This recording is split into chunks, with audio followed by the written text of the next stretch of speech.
Tere tulemast kõigile siis õhtul sellisele erilisele seansile, kus filmi vaatamise asemel siis hoopis kuulame põnevusjutte. Ja põnevuslood on seekord saatnud siis koolinoored üle Eesti, kes osalesid konkursil.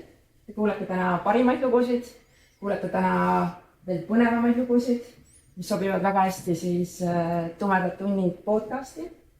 Ja sooviksid siinkohal ka tänada konkursi ja podcasti siis korraldajaid, nii Apollot, Eesti Kirjandusmuuseumit, Poola saatkonda, Lääne Elu ja ka žüriid, kuhu siis kuulusid Eda Kalmre, Katrin Pauts ja Priit Öövel.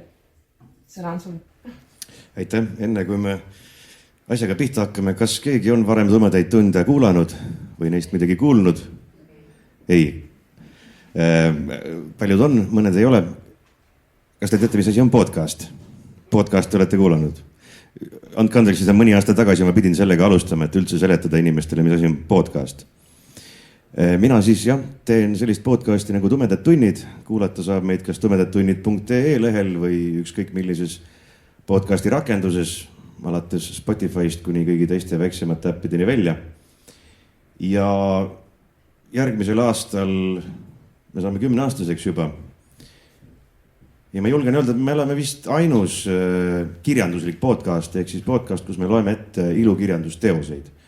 Et me ei mõtle neid ise välja, me ei räägi lihtsalt suvalistest asjadest, vaid põhiliselt siis mina, aeg-ajalt ka külalistega koos, loeme ette Eesti ulme põnevuskirjanike teoseid, vahel ka välismaiste autorite teoseid. Ma panen sinna taha vastavad heliefektid, muusikalise tausta ja siis neist saabki nagu selline põnevusfilm ilma pildita. Nii et see on siis Tumedad tunnid. Ja täna, nagu Maria ütles, loeme ette mõned lood põnevusjuttude võistluselt. Aga ühesõnaga kogu see asi siin täna salvestatakse ja läheb podcasti eriosana üles. Ja kui mu telefoniga seal mitte midagi vahepeal ei juhtu, siis ka YouTube'i. Teie peale ei jää ainult mina, et ei pea pelgama. Aga paneme intro tööle.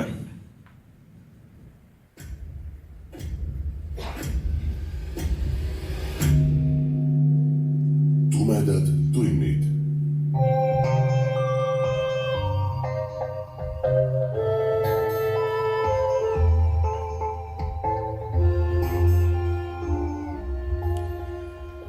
Tere, hea ulmesõber. Sa hakkad kuulama ja mõned ka vaatama ulme- ja õudusjutu vestmis podcasti Tumedad tunnid, Haapsalu õudus- ja fantaasiafilmide festivalile pühendatud eriosa aastal 2025. HÕF on saanud 20-aastaseks ja on korraldanud sel aastal laste ja noorte põnevusjuttude ja õudusjuttude konkursi. Sellele konkursile laekus kokku 236 tööd ja nende vahelt on välja valitud parimad. Ja tänases osas ma loeksingi ette kõik auhinna võitnud tööd ja omal valikul veel lisaks sinna juurde mõned. Aga kuna lugusid on ja häid lugusid on palju, siis hakkamegi kohe pihta. Nii et nüüd võib panna selle teise tracki. Ja hakkame pihta eri auhindadest. Parim Haapsalu või Läänemaa õpilase põnevusjutt. Autoriks Morten Pirk ja pealkiri Elu väärtus. Weston oli väsinud. Ta selg lõi tuld ja käed valutasid. Need olid villis. Ta sülitas ja kohendas soni. Öö, alles noor, kuub juba raugevast vihmasajust märg, jätkas ta tööd. Kängus puud ümber ning kuuvalgus vaid vaevu põõsaste rägastikku valgustamas. Tabas ta labidas lõpuks midagi tuhmi mütsuga. Weston vaid muigas, mühatas ja kaevas edasi. Talle kukkus tilk krae vahele. Värin jooksis üle selja. Kaevamine tõi sooja ent see puges kiiresti kontide vahelt välja nagu vaglad. Lõpuks oli eesmärk käes. Ta vaatas oma leiule näkku. Selle silmad olid veel värsked. Weston võpatas. Jälle oli üksik piisk ta krae vahel. Jäle tunne, nagu keegi poeks su naha alla, sööks, mis sees ning kaevaks uuesti tunneli välja nagu vaglad. Imal hais tungis ta ninna, kuid ta oli sellega harjunud ning see ei heidutanud teda enam. Olid vast päris kenaki, kui hing veel sees oli, ühmas ta laibale, sülitas ja haaras labida. Jälle kukkus piisk, aga seekord ei teinud ta sellest välja, see ei tulnud krae vahele. Vaglad, jäledad nälkjad, surnute silmadest välja pugevad limuskid, ligased peletised, kellest pole kasu kellelegi. Tütarlaste nad veel ei kimbutanud, Westonit aga küll. Talle meenus ammune õhtu kivimüüri ääres. Hallikas nahk, koheti kollane, mustavate silmakoobaste ümber kitsaks tõmbunud. Kolp ligane vere ja kirstu vee tulgastavast segust, kukla asemel kildudeks purunenud auk ning kollane vingerdav vaklade pundar silmade asemel tema hinge auke uuristamas. Tol õhtul jäi Westonil anatoomikumist tasu saamata. Vaglad on halb õnn. Siis ei kõlba professori härradele enam miski. Nüüd jälgis ta piinliku hoolega kadunukese matmisaega. Siiski oli ka teisi tema sarnaseid, rivaalid, nagu vaglad teised. Ühte oli ta tänagi silmanud, kõrged säärikud, kübar ja must kuub kõhetu keha ümber liibumas, surnuaia värava vastu nõjatamas, nagu valvaks oma valdust. Koer, sülitas Weston ja tõmbas hõlmad koomale. Ta tundis järsku teravat valu kuklas. Siis muutus kõik mustaks. Weston ägises. Tuim valu tuikas peas ning ta katsus kukalt. Märg. Ta määrdunud sõrm helkis punaselt vastu kuud. Ta oli oma enese kaevatud augus. Miks? Ta vaatas üles. Groteskselt veninud irve vahtis talle vastu. Must kuub, säärikud ja kübar kahvatut nägu raamimas. Weston proovis karjuda, kuid häält ei tulnud. Ta küünitas võõra poole, kuid too vaid irvitas, võttis maast midagi ja viskas. Tuhm mütsatus ja enam ei suutnud Weston näha midagi peale pangest välja roomavate vaklade. Kõlas Westoni lõikav karje, siis üksik lask ning vaikus.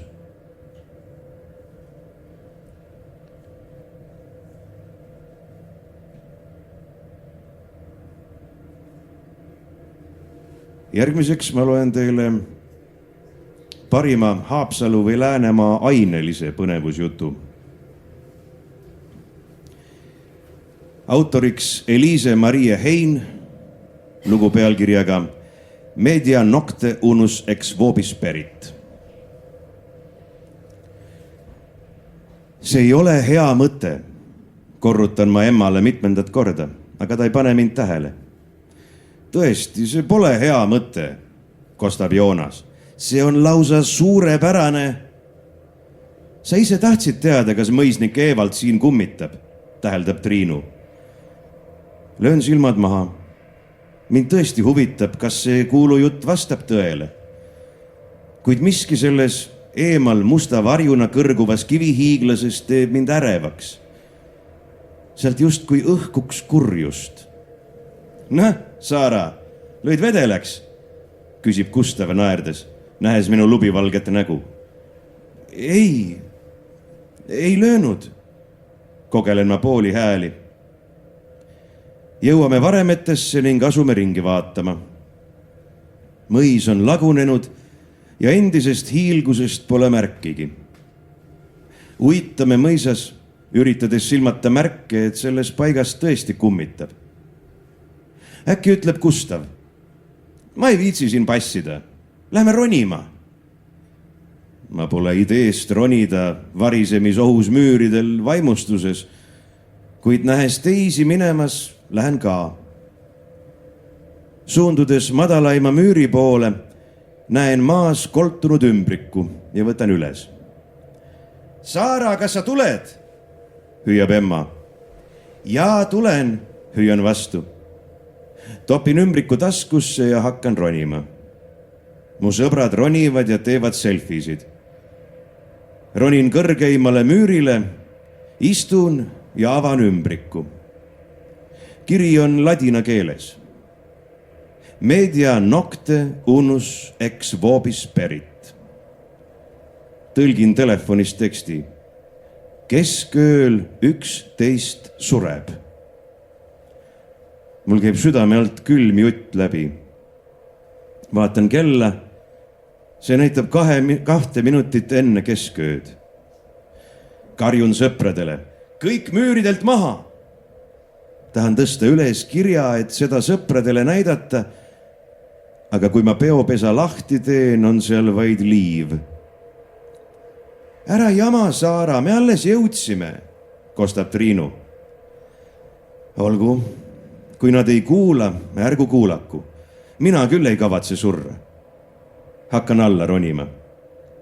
Kuid jõudes madalamale müürile, kostub Haapsalu poolt 12 kellalööki. Kesköö. Kiirustan laskudes ja libastun. Jõuan mõelda, et nüüd on kõik. Langen selg ees ning kukun vastu maad. Minu imestuseks ei juhtu midagi.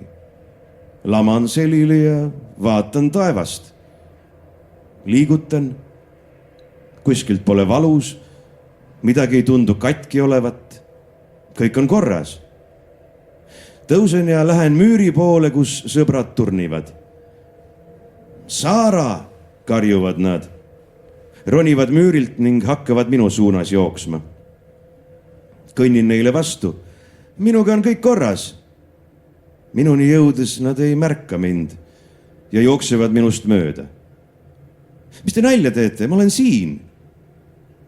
Püüan neile järele jõuda ja näen, et nad peatuvad eemal ühe maas lebava tombu juures.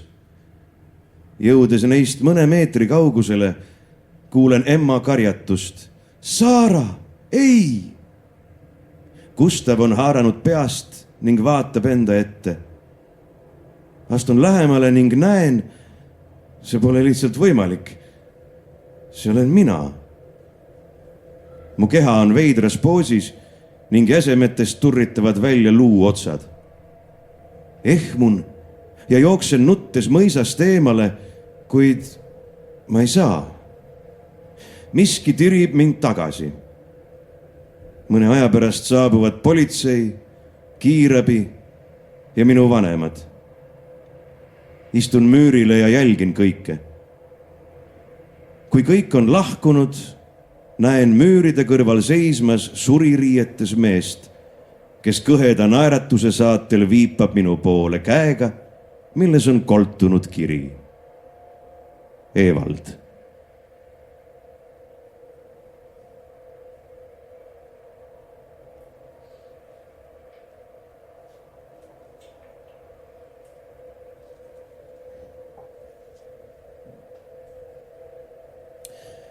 Järgmiseks loen teile Poola saatkonna eripreemia pälvinud jutu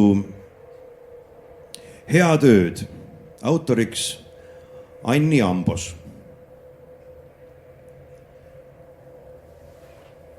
Järgmisel öösel näed sa unes, et seisad tühjas toidupoes, näiteks Coop Konsumis.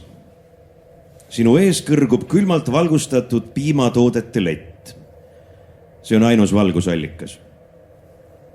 Kui heidaksid pilgu selja taha, näeksid, et kõik vahekäigud on pimedad, aga sa ei vaata tagasi. Sul on kaasas teelusikas. kuigi poes pole kedagi peale sinu, vaatad igaks juhuks mõlemale poole, et kujuteldavad müüjad ei näeks, mida teed. Sirutad käe leti jahedusse ning võtad sealt väikese jogurti topsi. Pakendit ümbritsev libe paber on valge. Topsi metallilisele kaanele on suurte tähtedega kirjutatud ortodontiline Valgevene jogurt. Sa tõmbad kaane aeglaselt pealt ära, et see ribadeks ei rebeneks. Ninna lööb tüüpiline hambaarsti kabineti keemiline aroom. Sa võtad lusika. Ka jogurt ise on üleni valge, ilma ühegi tüki või lisandita. See maitseb raua järgi, nagu oleksid keelde hammustanud. Sa tunned, kuidas kõigest pool lusikatäit su hambad kindlalt paika lükkab. Rohkem polegi maitsta vaja. Tahad vaadata jogurti hinda, aga seda pole. Jogurti tühjalt kohalt riiulil näed läbi tagumise seina, kust paistab sulle näkku pimestav valgus. Silmi ühe käega kattes asetad ortodontilise Valgevene jogurti tagasi, ortopeedilise Rootsi vahukoore ja skisoidse pärs ja keefiri vahele. Sa ei taha teada, milleks need võimelised on. Piimatoodete riiuli kõrval all vasakul seinaküljes on tuulutusrest. Sa astud sammu kõrvale nii, et seda selgelt näed. Rest väriseb. Seina sees on midagi, mis tahab välja. Sa tunned läbi resti näkku puhuvat tuult ja siis lendab võrestik eest. Rest maandub klirinaga plaaditud põrandal. Veresoontega kaetud silmamuna täidab tervenisti šafti. See ei pilguta, vaid vahib sind. Silm tahab sulle midagi öelda, aga ei saa. Sa tood riiulist avatud ortodontilise Valgevene jogurti, võtad sellest suure lusikatäie valge tollust ning kükitad silma ette maha. Selle pupilli keskel on tilluke auk. Paned lusika august sisse ja tõmbad siis puhtalt välja. Silme ei reageeri, aga pruuni iirise alla tekib suu. See ütleb, ära üles ärka. Ja sa hakkad seda poodi igal öösel unes nägema, kuni sul hambad ideaalselt reas on.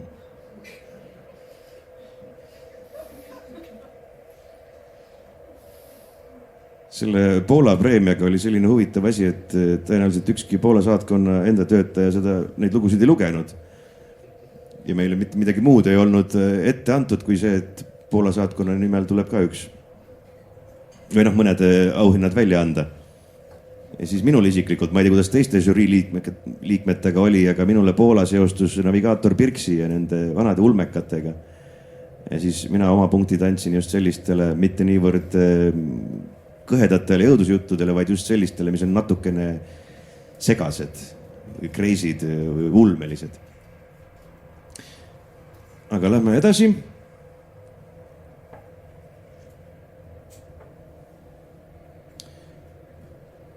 Ja järgmisena ma loen teile žürii liikme Katrin Pautsi eripreemia pälvinud jutu pealkirjaga 1998. Autoriks Ann-Matilde Saar.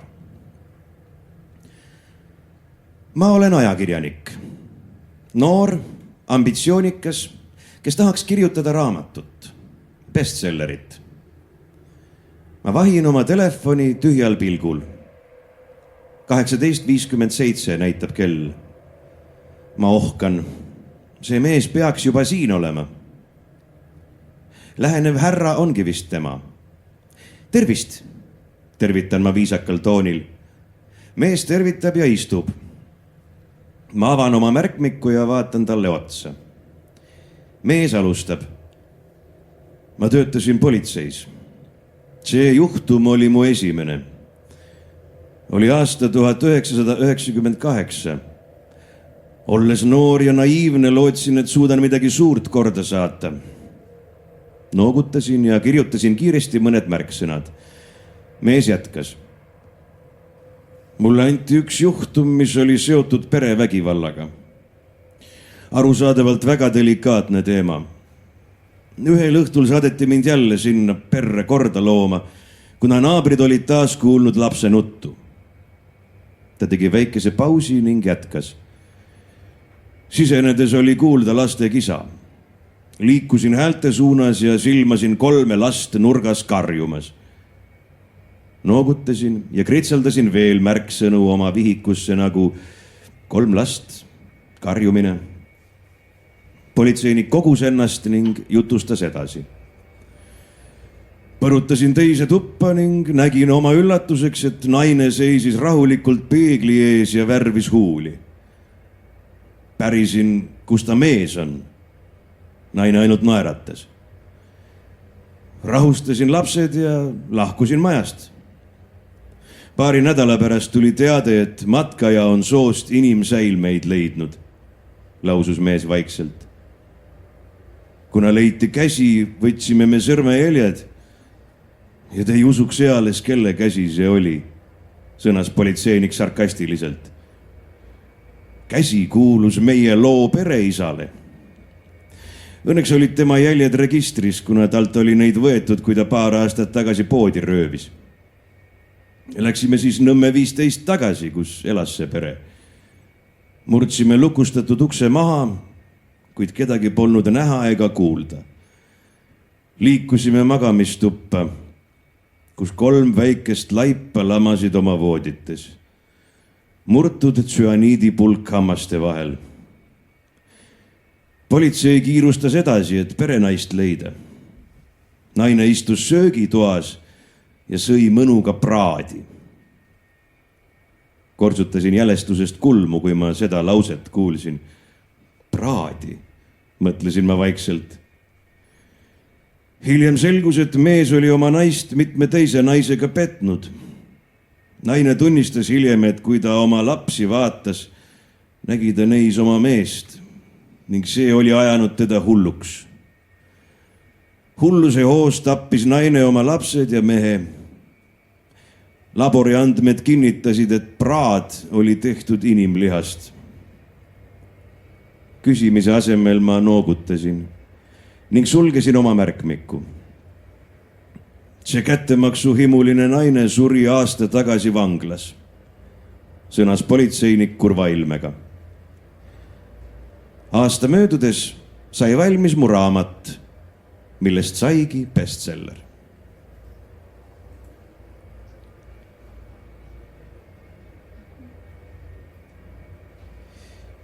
Nii, nüüd peaks olema eripreemiad läbi töötatud. Lähme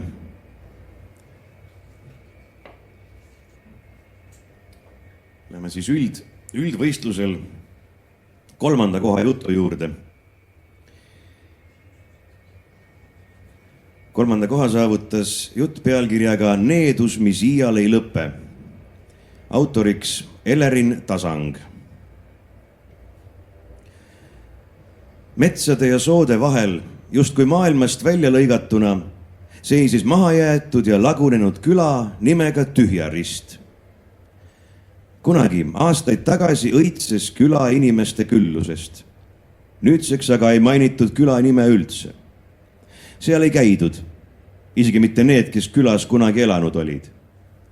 Külast elas edasi üks ainus legend.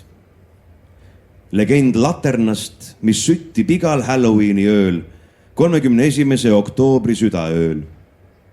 Järgmisel päeval ilmub küla kalmistule mahajäetud kiriku kõrvale uus portree. Kaarel, noor ajakirjanik, kes oli tuntud oma järjepidevuse poolest, otsis omale järgmist suurt lugu. Kuuldes internetifoorumis juttu needusest külas, hakkas tal kõrvus kumisema idee. Äkki just seda lugu ta vajas. Süttiv latern, kadunud inimesed, rääkimata saladused, täiuslik kombinatsioon. Ta pakkis kaamera, taskulambi ja termose kohviga ning sõitis kohale.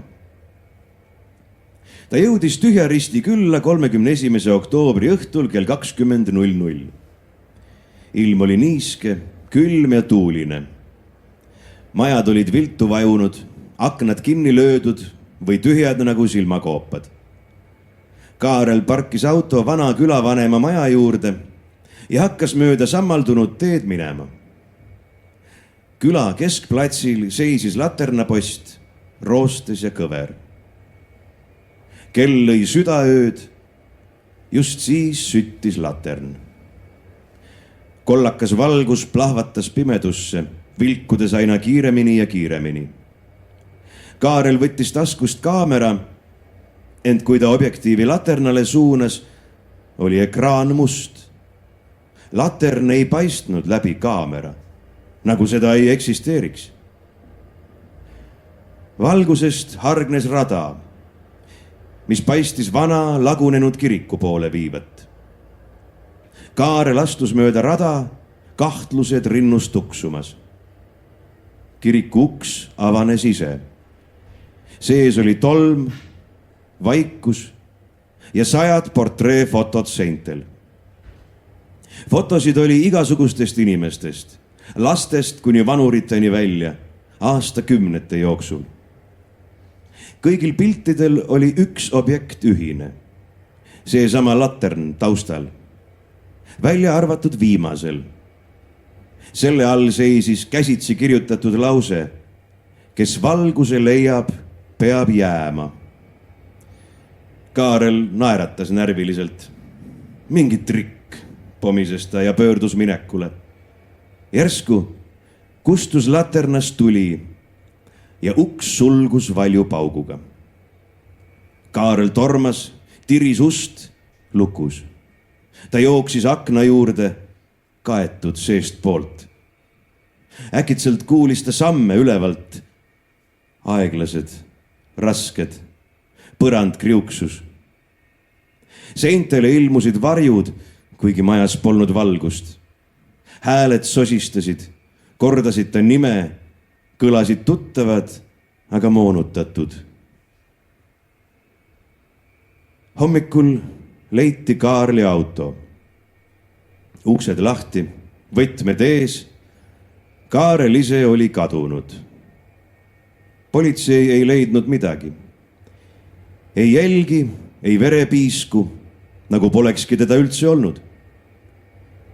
Järgmisel aastal, Halloweeni ööl, süttis Tühjaristi külas taas ainus latern, nagu ootaks ta oma uut ohvrit. Kaarli pilt rippus nüüd teiste seas, kiriku kõrval oleval stendil. 1992 aastaks märgitud ja seesama latern taustal.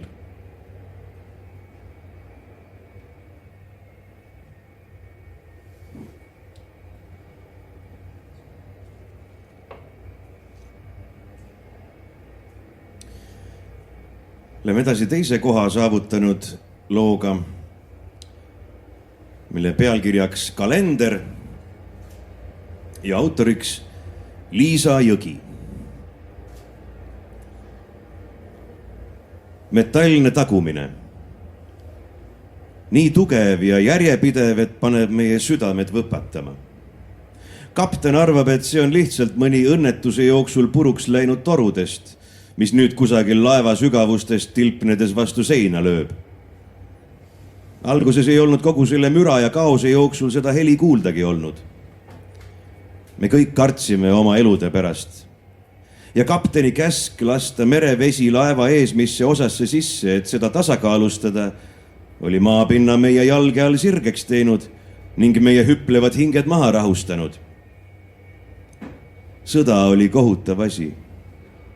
See pomm, mis oli võtnud paljudelt meie meestelt elu ja põmmutanud tükkideks meie hiilgava kodu, oli nüüdseks oma töö teinud ja meid rahule jätnud. Siiski, see katkine toru peksis aina edasi ja meenutas meile juhtunut. Öö tõi endaga kaasa õõvastava järelduse, millele paljud meist ühe korraga jõudsid. See toru tagus rütmiliselt. ja varsti muutus see sõna, mida me heli kirjeldamiseks kasutasime. See lõputu tagumine kõlas inimlikult. Jah, vahepeal see lakkas ja me saime rahulikumalt hingata. Kuid varsti algas see uuesti ja külmavärinad tõstsid meie ihukarvad ülesse. Hommikul teatati, et peale kõikide surnukehade on 3 meest jäänud kadunuks. Thomas, Carl ja Jet. Kes neid viimati nägi?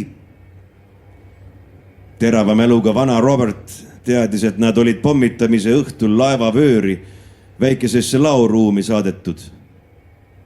Vööri, mis oli nüüdseks täidetud veega. Me jäime väga vaikseks ja selles vaikuses kõlasid edasi need meeleheitlikud löögid. Vastu ust, vastu suletud ust, inimrusikad, mis tegid ennast kuuldavaks ja inimkarjed, mis jäid meile kuulmatuks. Peale seda päeva proovis igaüks meist öövalvet vältida. Me kasutasime marlit, et oma kõrvu täis toppida. Me ei vaevanud oma pead proovides mõelda välja viise, kuidas neid päästa. Miks? Sest kapteni piimane, uduga kaetud pilk, mis vankumatult meile otsa vaatas, kui me talle olukorda seletasime, oli piisav, et kõik lootus meie südametest kustutada. Paljud meist ei teadnud neid mehi hästi, aga me kõik teadsime, et nad olid noored. Carl ei saanud olla vanem kui 18. Keegi teadis rääkida, et Thomasel sündis möödunud suvel tütar ja Jeti lemmiksöök olevat olnud grillvorstubadega. Ärkasime iga hommik lootuses, et see müra on tänaseks lõppenud. Me lootsime seda nii nende kui enda pärast. Üks päev enne sadamasse jõudmist lakkas see uuristav hääl. Nüüd oli lõpuks võimalik ohutult laoruumi pääseda. Me läksime sinna vettinud korrusele higiste kätega. Meid ootas seal 3 vormitut keha. Peksmisest veriste rusikatega, mis olid oma viimastes hetkedes nagu sooja otsides kokku kuhjunud. Tühjaks söödud supikonservid katsid kogu põrandat ja ruum lõhnas nagu mädanenud vetikad ning uriin. Kuid seda lõhna, mis maha jättis surm, ei ole võimalik kirjeldada. Toa seinal rippus kalender. Esimene punane X oli märgitud 7. detsembrile. Viimane X vaevu märgatavalt 23. detsembrile. Nende hauakividele graveeriti 1. kuupäev. Nagu oleksid nad hukkunud pommitamises. Nagu oleksid nad hukkunud kiirelt ja vaevatult. Muud ei oleks suutnud keegi taluda.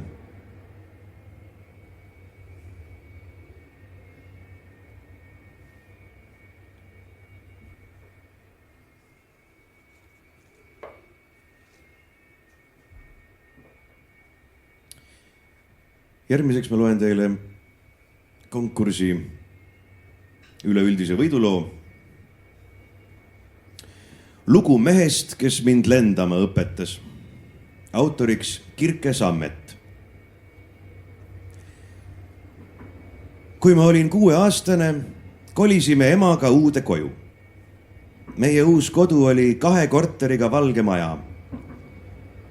Majal oli aed, kus kasvas palju põõsaid ja puid. Ema ütles, et see on käest lastud, aga mulle selline aed just meeldis. Ema oli päevad läbi tööl. Aias aga leidus alati midagi uut ja huvitavat. Näiteks meie naabrimees. Ühel päeval, kui ma meie aias tegevust otsisin, märkasin ma puu otsas meie naabrimehe jalgu.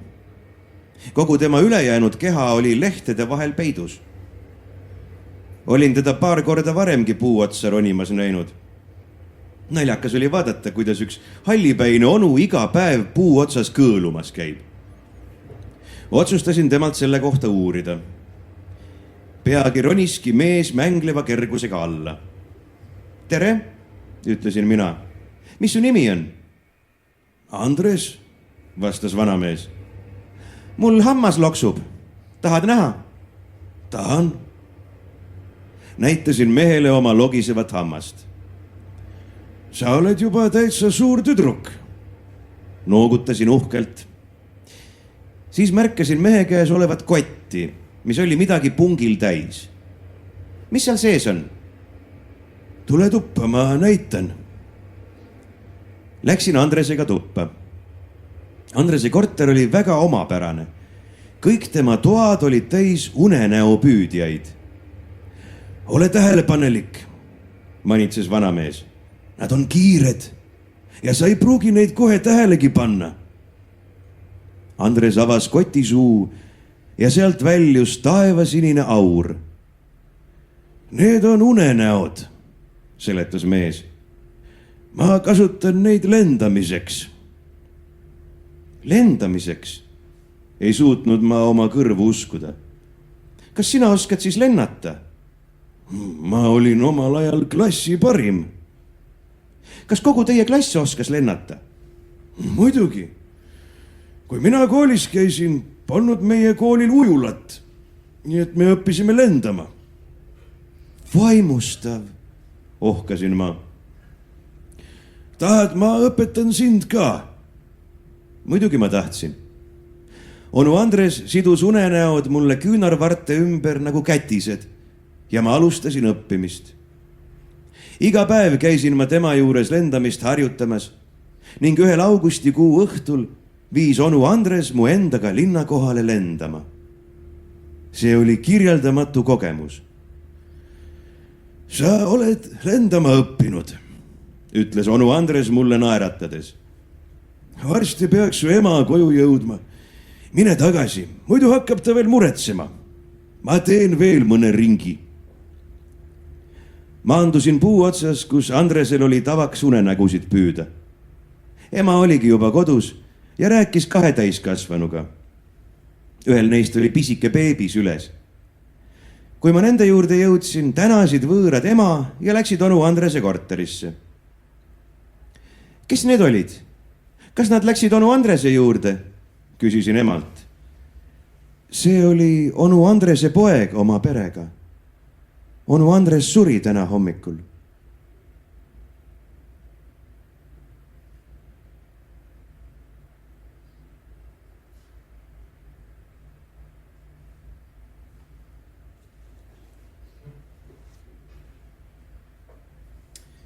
Need olid siis auhinnatud lood. Ja meie lähme nüüd riburada pidi edasi teiste heade lugudega, mis ka žürii arvates jõudsid päris ette otsa. Ja mis minu arvates kindlasti väärivad ettelugemist ja kuulamist. Järgmiseks looks lugu pealkirjaga Lagendik. Autoriks Pauliina Luue. Järgne mulle, see saab olema hea. Aksel järgneb Roole, kuid sõber juhib teda üksnes sügavamale tihnikusse ja ta pole enam kindel, kas oskaks ise tagasi minna. Ootama ei jõua nii kiiresti. Tema hüüde peale aeglustab Roo sammu ja kõnnib tema kõrval edasi, juhatades teda läbi okkaliste vaarikavõsade, üle kändude ja kivide. Mida sa üldse mulle näidata tahad? Uurib Aksel, tundes, et nende teekonnal polegi lõppu ja hakates juba kahtlema, kas kogu asi on üldse seda vaeva väärt. Mis sa küsid nii palju? Küsib Roo natukene turtsakalt. Kas sa ei või mind lihtsalt usaldada? Võin, aga ta ei lõpeta seda lauset, sest kuidas ta saaks öelda, et vahepeal ei tundu sõber enam selle sama inimesena, keda ta need 2 viimast aastat tundnud on. Siis usalda, nõuab Roo. Sa pole midagi sellist kunagi varem näinud. See ei seleta midagi, kurdab Aksel ja kukub. Roo ootab, kuni ta end püsti ajab ja talle järgneb, kuid Aksel väldib tema pilku. mida sügavamale tihnikusse ja võsade vahele nad jõuavad, seda veidramaks ja võõramaks muutub Roo. Praegu on tema silmades veider helk, mida Aksel kardab ja lausa nii palju, et kaalub jooksu pistmist. Kuid selleks on hilja. Ta teab väga hästi, et ei leiaks ise iialgi teed tagasi. Ta loodab siiski, et Roo teab, kuidas koju minna. Ta ei toonud teda ju selleks siia, et nad ära eksiksid, on ju? Olemegi kohal, kuulutab Roo võidurõõmsalt ja sirutab käed laiali. Vaata ja imetle. Mida? Küsib Aksel veidi tobedalt, sest ei mõista, mida Roo mõtleb. See on vaid järjekordne lagendik. Seened laiali koos kivide ja kändudega. Kas selleks ta siia tihnikusse roniski? Täielik pettumus. Sa oled lihtsalt pime veel, ütleb Roo leebelt, nagu oleks lagendikul muudki ja ta saaks selle eksituse andestada. Surelikud siia tihti ei satu. Nad ei saa sellest kohe aru. Surelikud. Akslist tõstab pead hirm ja talle meenub, millal Roo käitumine muutus. Millal sa selle koha leidsid? 2 nädalat tagasi. See seletab ja Aksel hakkab lagendikult taanduma. Midagi siin on valesti. Midagi võttis Roo üle. Kus sa lähed? Küsib Roo ja Aksel märkab, kuidas tema taha hakkavad järjest selgemalt kogunema varjud. Nad tahavad tutvust teha. Nad pole peaaegu 100 aastat kedagi näinud. Mina nendega tutvuda ei taha, kostab Aksel ja pistab jooksu. Täpselt enne seda, kui ta lagendikult välja jõuab, komistab ta uuesti. Ja siis on ta juba nendest varjudest ümbritsetud. Ma ju lubasin, et see saab hea olema, kuuleb ta veel Roo häält oma kõrvus, kui pimedus ta endasse neelab. Hea meie jaoks.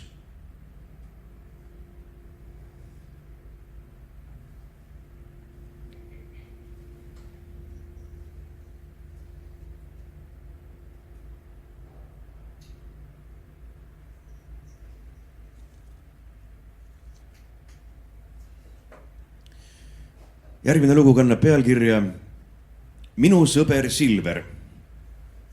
Autoriks Samira Mametkuseinova. Mul oli kunagi üks sõber. Sõbrunesin Silveriga koolis. Ta oli ilmekate silmade ja uhkete hobusesaba soengus juustega noormees. Selle naiseliku välimuse tõttu kiusasid klassikaaslased Silverit kogu aeg. Ta ei kaitsnud ennast nende kurjade sõnade eest, aga tema kurvad silmad muutusid aastatega aina elutumateks. Ta leidis pääsemise igapäevasest kiusamisest viiulist. Alguses ei mänginud ta hästi, kuid õppis tasapisi seda pilli tundma. Tema loodud muusika paitas kõrvu. See oli pehme nagu hell suudlus ja kerge nagu tiib. Ta jumaldas viiulit. See oli kogu tema elu. Klassikaaslased kiusasid Silverit iga päevaga aina rohkem ja Silver sulgus aina enam endasse. Ta vältis tundidesse ilmumist ja eelistas muusikakabinetis viiuli mängimist.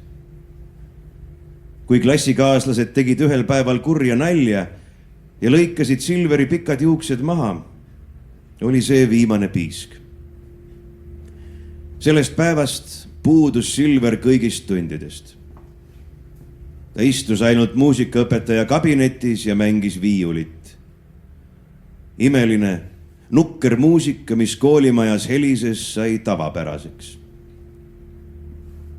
Ma tahtsin oma sõbra tagasi saada. Mind tegi vihaseks, et kõigil oli ükspuha Silveri tunnetest. Kui aga proovisin poisiga suhelda, ei vastanud ta mulle, vaid jätkas viiuldamist. Ühel õhtul kui tulin konsultatsioonilt, kuulsin järsku hooletut agoonilist kakofooniat. Jäin seisma. See oli jube, aga kutsuv. Ma järgnesin helile ja jõudsin muusikakabinetti. Sealt tuli vali viha, mis pani kõrvad valutama. Ma avasin ukse ja peaaegu minestasin. Keset ruumi seisis mu sõber. Tema käed olid punase vedelikuga kaetud ja hoidsid viiulit, mis polnud tavaline pill, vaid sellelt olid keeled ära võetud ning need olid asendatud lohakalt viiuli külge kinnitatud peenikeste juustega. Muusika oli kirjeldamatu. Ühes kõrvas helises raske agoonia, ent teises olin paradiisis. Heli oli vaikne ja tundeline, nagu seda oleks ingel mänginud. See muusika haaras mind nii endasse, et ma ei märganudki, kui mu kaela ümber sugenesid niidid, moodustades tugeva nööri. Kui see hakkas mind kägistama, karjatasin. Silver pööras oma elutuks muutunud silmad minu poole. Need vaatasid mind nukralt ja ühes silmanurgas oli väike pisar. Silver ei öelnud mulle midagi, aga meloodia muutus ning selles kõlas selge soov. Kasi välja. Ma jooksin ära. Juuksed ajasid mind taga igas koolimaja nurgas nagu ämbliku võrk, ent pääsesin. Järgmistel päevadel tundsin suurt leina ja valu kaelas. Muusikaõpetaja leidis Silveri surnukeha oma kabinetist nööri otsas rippumas. Nöör oli kootud poisi enda juustest.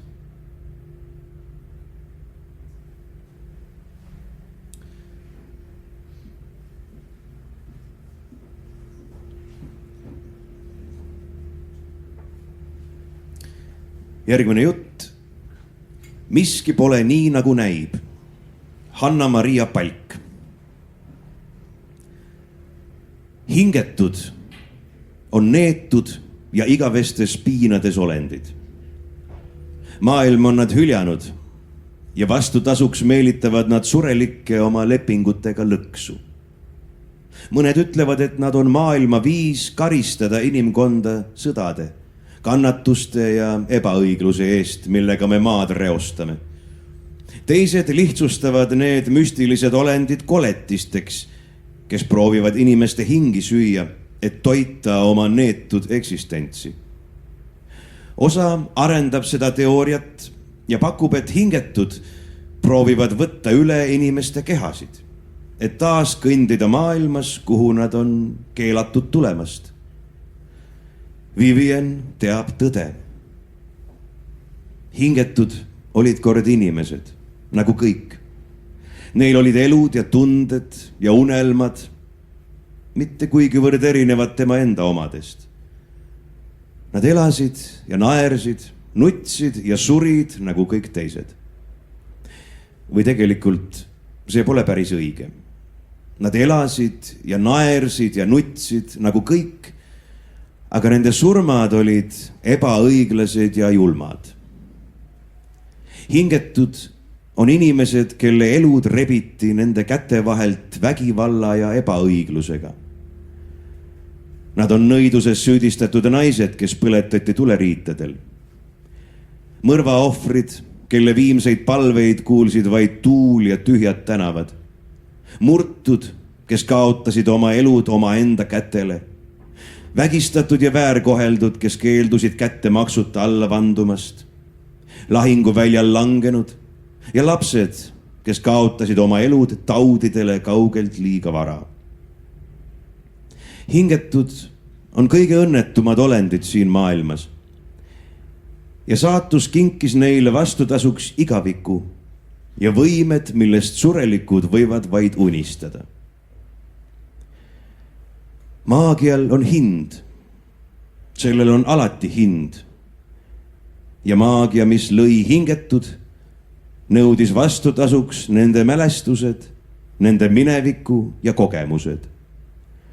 kõik peale nende viimaste valusate hetkede. See oli alati rohkem needus kui õnnistus. Ainus viis, kuidas nad saavad iial maitsta taas maailma, mida nad kord tundsid, on läbi teiste. Läbi lepingute, mida inimkond on õppinud kasutama, et hingetuid vangistada, alandada ja nende jõudu kasutada kaose külvamiseks, sest nad on vähemat kui inimesed. Ometi oli heledajuukseline hingetu see, kes sirutas käe külmuvale leinas lapsele, kellest kõik mööda vaatasid. Kes lohutas ja toetas teda, kelle käed põimusid ümber poisikese õlgade ja hoidsid teda kindlalt, kui maailm oli kõike muud kui kindel. See oli ebamaine, varjudesse mähkunud naine, kes andis võimetule tüdrukule võimaluse võidelda ja kaitsta ja taas maast tõusta. Mitte miski pole kunagi nii, nagu näib. Vivien teab seda paremini kui teised. Tema oli ju see, kes surus varjulise neitsi kätt.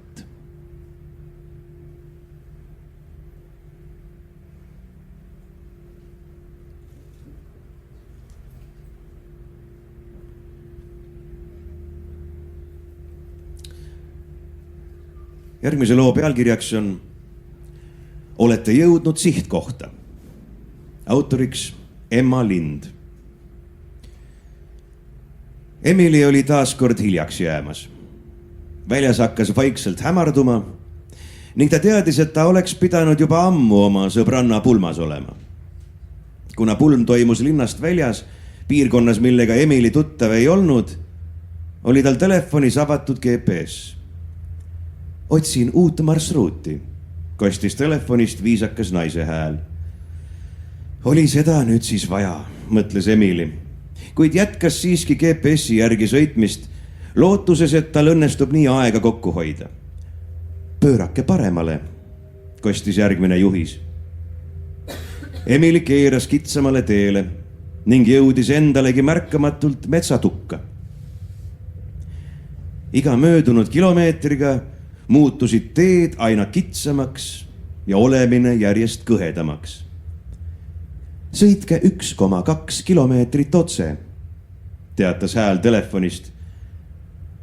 Kuid seekord kõlas see kuidagi teisiti. Hääles oleks nagu olnud mingisugune ootusärevus. Emily pigistas mõlema käega tugevalt rooli. Väljas oli nüüd juba päris pime ning auto ümber oli tekkinud tihe udu. Otsin uut marsruuti, ütles hääl, kuid enam polnud see algse häälega isegi mitte sarnane. Hääl kõlas nüüd hirmutavalt ja selle antud juhis tundus järsku nagu ähvardus. Jätkake otse ja ärge kartke, teatas hääl. Emilit haaras hirm. Ta vaatas taha, kuid auto taga ei paistnud midagi peale pimeduse. Keera vasakule, Emily. Sa ei saa minu eest põgeneda, lausus GPS. Ei, karjatas Emily ja keeras hoopis paremale. Hääl telefonis ainult naeris ja ütles veel kord, et tema eest pole võimalik põgeneda. Emily märkas ees valgust. Sellele lähemale jõudes sai ta aru, et tegemist oli tanklaga. Ta hingas kergendatult, mõistes, et oli jõudnud tagasi tsivilisatsiooni. Enne aga, kui ta jõudis autost väljuda, kostis telefonist hääl, mis sõnas: Olete jõudnud sihtkohta.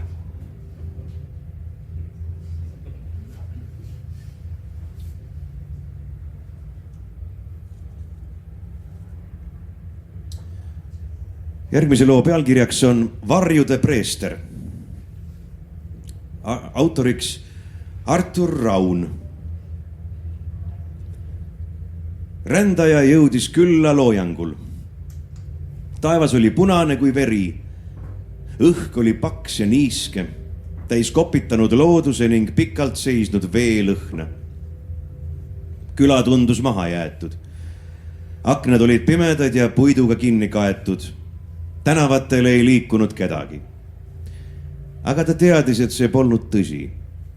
Nad jälgisid teda. Ta tundis, kuidas 1000 pilku teda igast ilmakaarest vaatasid. Keset küla seisis vana kirik. See oli nii vana, et puit oli juba mädanemas ja osa katusest oli sisse varisenud. Selle kõrgest tornist helisesid kellad, kuid nende heli sumbus sügavasse ja musta külla. Rändaja oli kuulnud jutte, kuidas siin külas on inimesi kadunud. Inimesed sosistasid nimesid, mida tegelikult ei tohtinud mainida. Ja kõige selle keskel seisis preester. Ta lükkas raske ja mädanenud kiriku ukse lahti. Kirikus põlesid küünlad, kuid nende valgus oli imelikult nõrk. Õhus oli varem põletatud küünalde ja millegi mäda hais. Altari juures seisev mustas riietuses mees tõstis pilgu. Oled kaua teel olnud? Küsis preester väga madala häälega.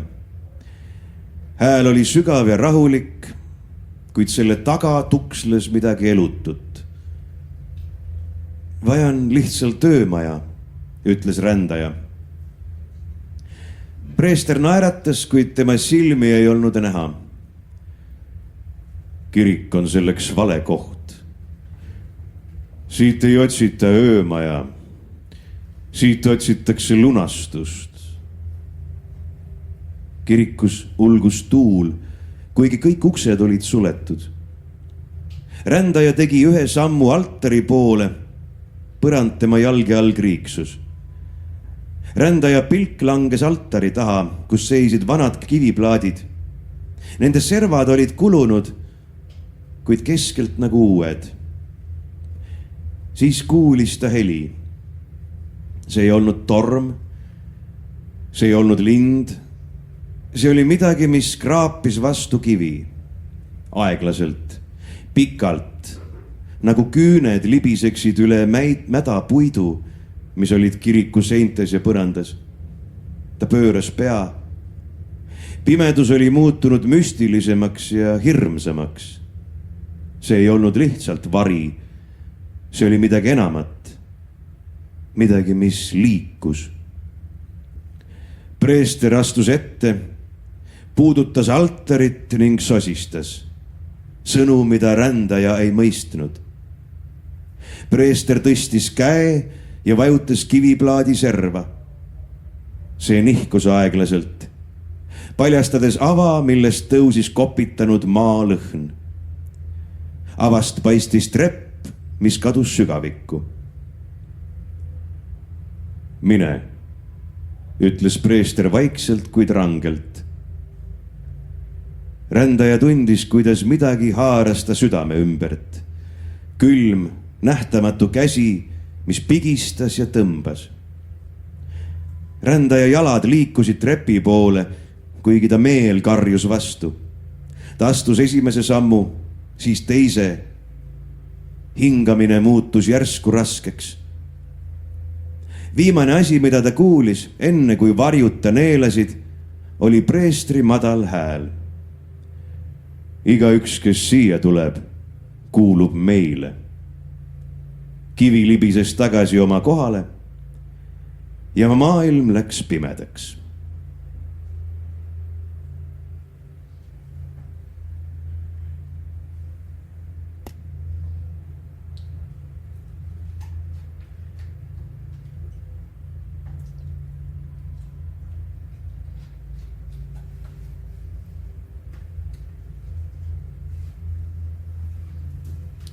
Järgmise loo pealkirjaks on Viimane lend.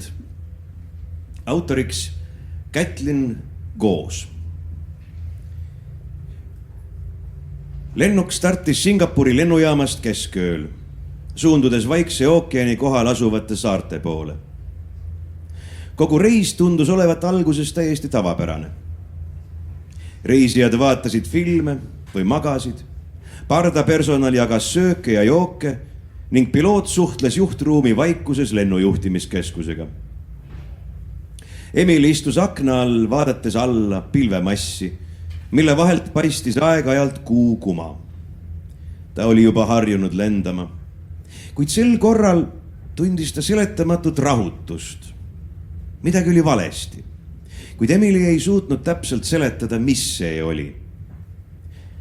25 minutit pärast seda, kui lennuk oli õhku tõusnud, hakkasid tuled vilkuma. Lennuki kapten teatas, et tegemist on väikese tehnilise probleemiga, mis lahendatakse peagi.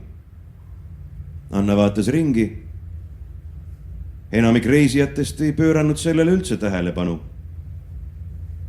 Järsku hakkas lennuk värisema tugevamini kui tavaline turbulents lubanuks. Äkitselt kostus lennuki kõlaritest katkendlik sõnum. See algas tavalise teadaandena, kuid järsku see katkestati poolelt sõnalt. Hetkeks oli lennukis täielik vaikus ja isegi mootorite madal sumin tundus olevat kahtlaselt summutatud. Järsku kuulis Emili midagi uut. See ei olnud pardapersonali hääl, vaid väga kummaline sosin, mis tuli justkui lennuki enda seintest. Pardatöötajad ruttasid juhtruumi poole, kuid kahjuks uks ei avanenud. Nad koputasid ja püüdsid piloodiga ühendust võtta, kuid keegi ei vastanud. Reisijad hakkasid rahutuks muutuma. Vaid mitmeid sekundeid hiljem kustusid äkitselt kõik tuled ja ainus heli, mida oli kuulda, oli see sama kähisev sosin. Lennuki aknast välja vaadates polnud enam näha tavalist tähevalgust ega pilvi. Selle asemel paistis sealt lõputu pimedus, mis neelas justkui kogu horisondi. Möödusid minutid, võib-olla isegi tunnid, kuid ajal ei olnud enam mingit tähendust. Lennuk liikus edasi, kuid mitte enam kaardil märgitud suunas. Ka lennuki pardal olnud tehnoloogia lakkas täielikult töötamast. Ekraanid, mobiiltelefonid ja raadiosaatjad, kõik need seadmeid ei reageerinud. Ainuke asi, mida Emili nägi, oli tema peegeldus aknal. Kuid ka see polnud enam tema. Peegelduse silmad olid valged ja ta naeratas. Ja siis, nagu polekski midagi juhtunud, süttisid tuled. Kapteni hääl kõlas jälle, rahulik ja tuttav. Head reisijad, palun kinnitage turvavööd, me alustame maandumist. Emili vaatas enda ümber. Kõik näis olevat jälle korras. Inimesed magasid ja lennuk liikus tavapäraselt. Emili pööras pilgu akna poole tagasi. Ainult üks asi oli muutunud. Maailm seal väljas ei olnud enam sama.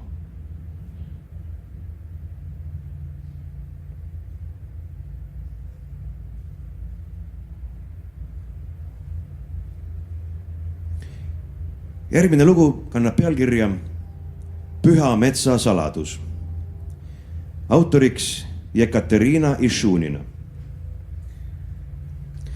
Bioloog Kaiden läks asustamata saarele, paika nimega Püha mets.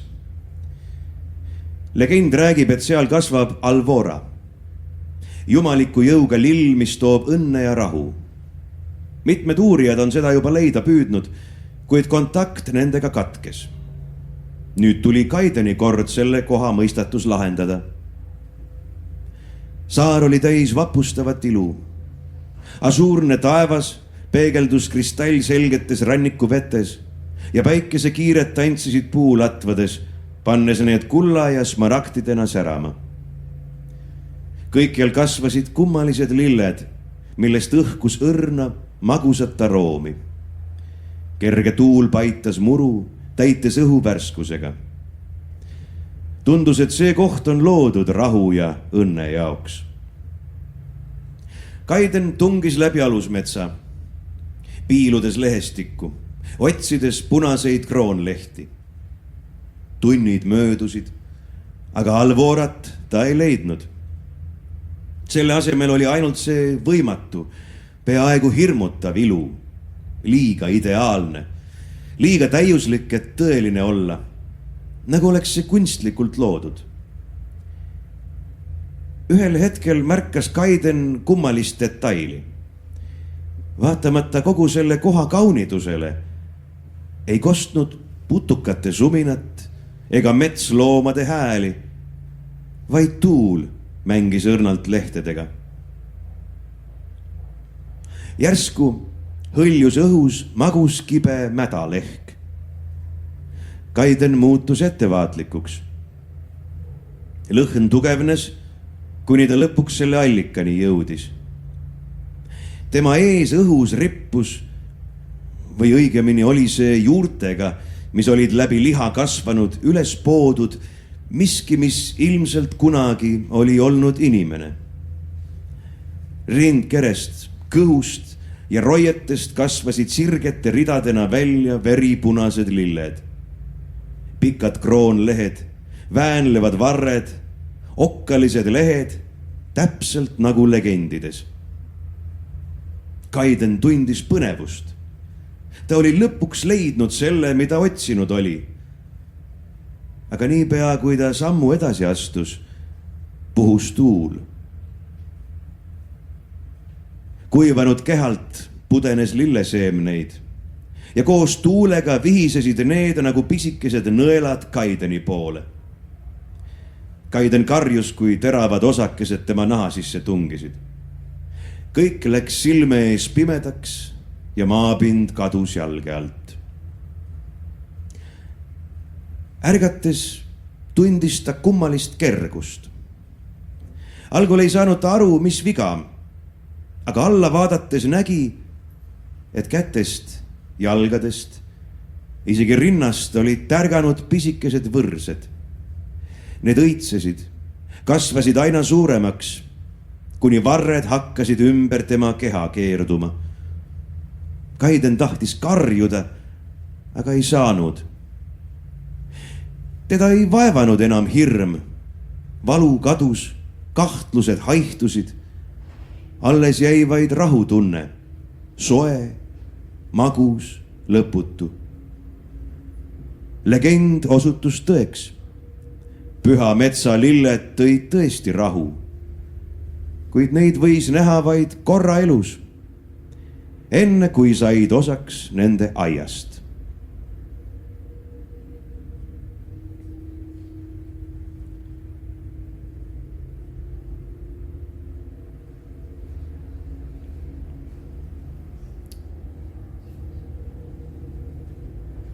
Järgmiseks loen teile loo pealkirjaga Kraan vanas koolimajas. Autoriks Mai-Britt Veedla.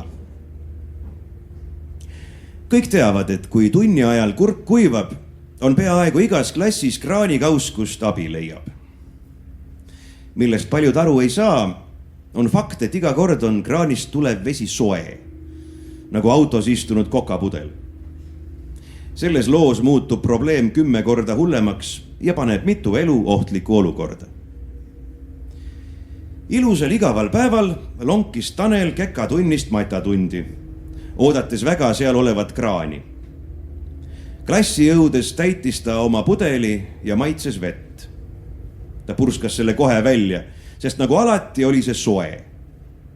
Ta valas pudeli uuesti tühjaks, keeras kraani külma peale, pani käe alla ja jäi ootama.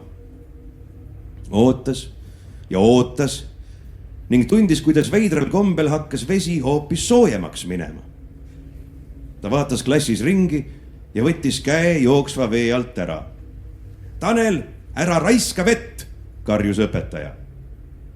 Sellist asja ei saa juua.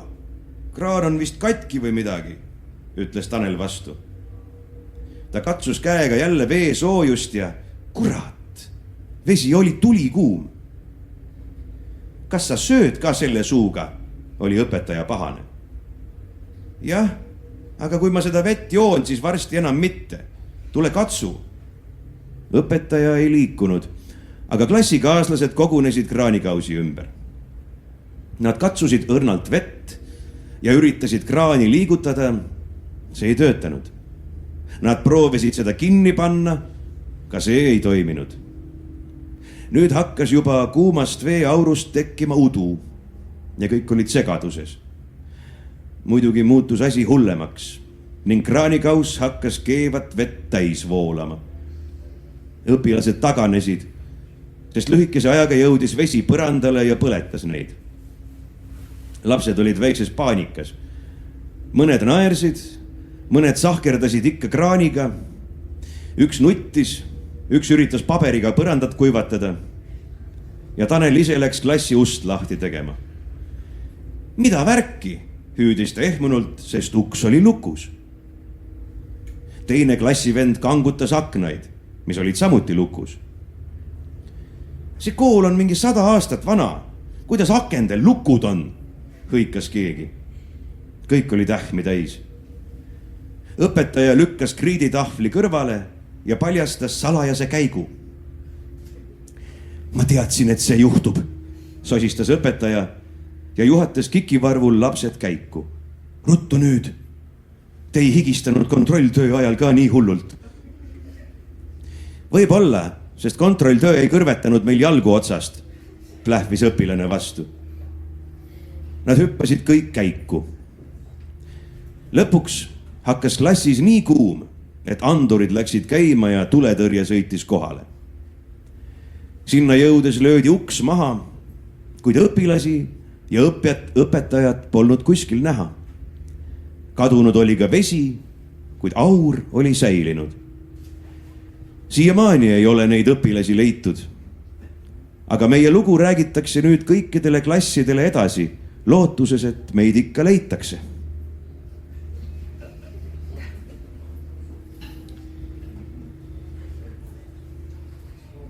Üks lugu ongi veel jäänud.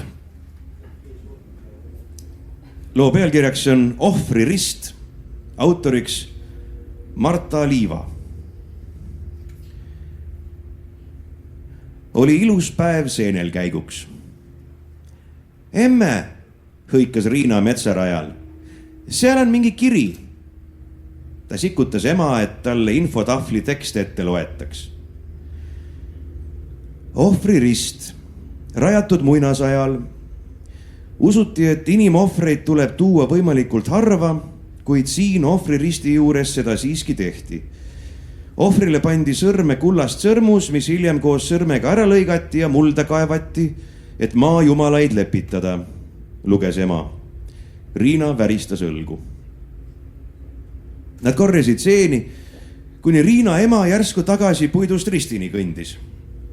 Naine hakkas küüntega maad kaevama. Emme, mis sa teed? Tüdruk jälgis ema tähelepanelikult. Naine jätkas kaevamist ja ignoreeris tütart. Äkki lõid ta silmad särama. Tema peopesal läikisid 3 kuldset sõrmust. Ta hakkas ärevusega edasi kaevama. Aga emme, imestas Riina. Sa ei tohi ju neid sealt ära võtta. Naine muigas. Riina, ära ole rumal. Keegi ei vaja neid siin. Mine korja veel seeni ja kohtume poole tunni pärast siin ohvriristi juures.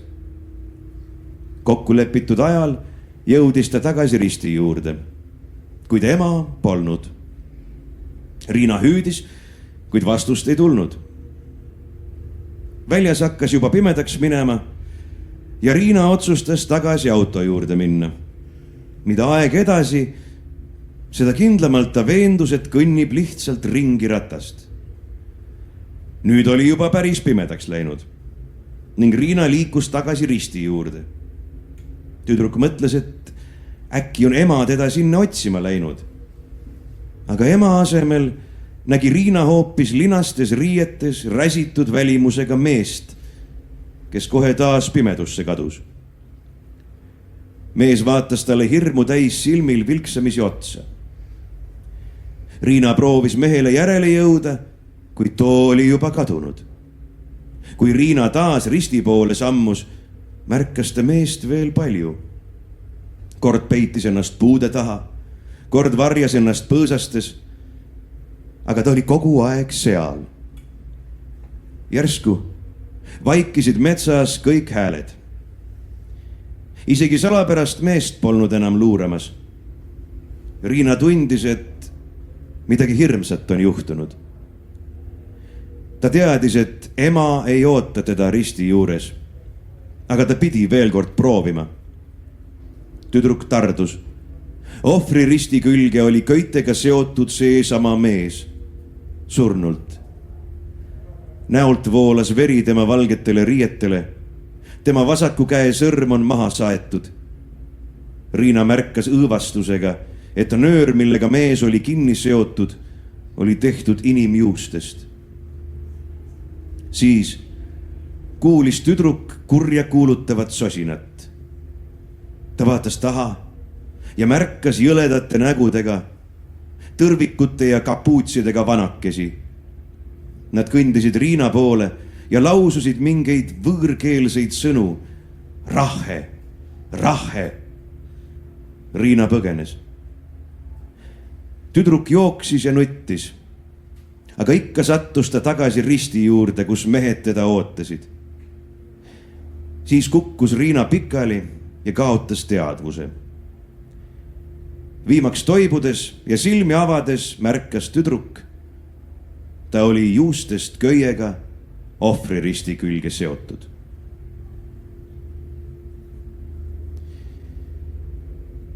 Nii palju siis tänaseks ja nii palju siis noorte kirjutatud õudus- ja põnevusjuttudest. Loodame, et see traditsioon Õhvil jätkub. Ja nii neid uusi õudus- ja põnevusjutte peale tuleb. Aitäh teile täna siia tulemast ja kuuldavast. Ja kes varem ei ole meid kuulanud, siis külastage tumedattunnid.ee lehte, kus siis on kuulda juba kogenud kirjanike õudusjutte kuuldamängudena rohkem kui 100 tunni pikkuse aja vältel. Aitäh teile ja ilusat Õhvi jätku!